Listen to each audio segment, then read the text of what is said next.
Naramdaman mo na bang pakiramdam mo ay hindi ka kayang mahalin ng sino man? Na kahit anong gawin mo, hindi ka sapat? Hindi ka karapat-dapat? Ngayon, gusto kong sabihin sa iyo ang isang katotohanang maaaring hindi mo pa narinig sa puso mo kahit ilang beses mo nang nabasa ito sa Biblia. Manatili ka, pakinggan mo ito. Sabi sa John 3:16, sapagkat gayon na lamang ang pagmamahal ng Diyos sa mundo na ibinigay niya ang kanyang bugtong na anak upang ang sino mang sumampalataya sa kanya ay hindi mapahamak kundi magkaroon ng buhay na walang hanggan. May tatlong salitang gusto kong i-focus natin ngayon.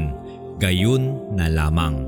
Hindi lang mahal, hindi lang sobrang mahal, kundi gayon na lamang. Ibig sabihin, walang salita sa buong mundo ang kayang ilarawan kung gaano kanya kamahal. Alam mo ba kung gaano kalaki ang gayon na lamang na pagmamahal ng Diyos? Ibinigay niya ang kanyang pinakamahal, ang kanyang sariling anak. Hindi pera, hindi mga bagay, ang kanyang anak para sa iyo at para sa akin.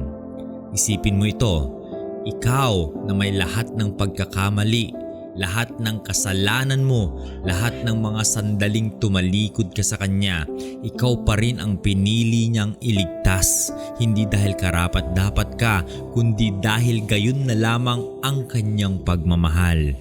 Baka may tao kang nasaktan, baka may taong nagpabaya sa iyo, baka naranasan mo ang pagiging iniwan ng isang magulang, ng isang kaibigan, ng isang mahal sa buhay.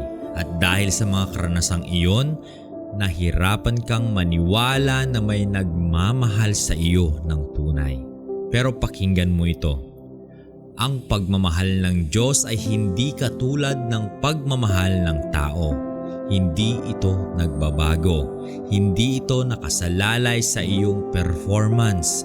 Hindi ito nawawala kahit kailan. Bago ka pa ipanganak, minahal ka na niya at hanggang sa walang katapusan, mamahalin ka pa rin niya. Hindi mo kailangang humanap ng kanyang pagmamahal. Handa na itong tanggapin mo ngayon sa eksaktong estado ng iyong buhay. Baka ngayon ay nagdadala ka ng kahihiyan sa iyong puso.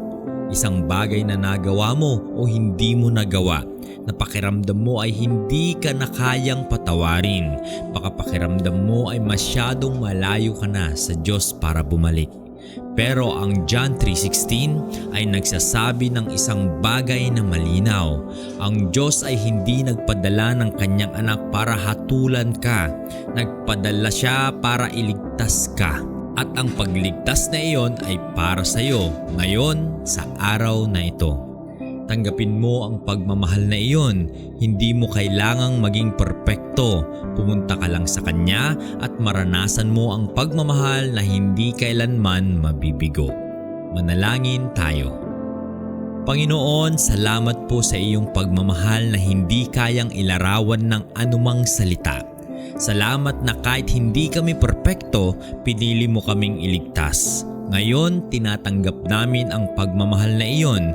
Hayaan mo kaming maramdaman ito, hindi lang sa aming isipan, kundi sa aming mga puso. Sa pangalan ni Jesucristo, Amen. Tandaan, gayon na lamang ang pagmamahal ng Diyos sa iyo. Walang anuman ang makakaalis ng pagmamahal na iyon. I-share mo ang video na ito sa isang taong kailangang maramdaman ang pagmamahal ng Diyos ngayon. Mag-subscribe sa Voice of Hope, bagong Bible Meditation tuwing Lunes, Miyerkules at Biyernes. Hanggang sa muli, mahal kayo ng Diyos.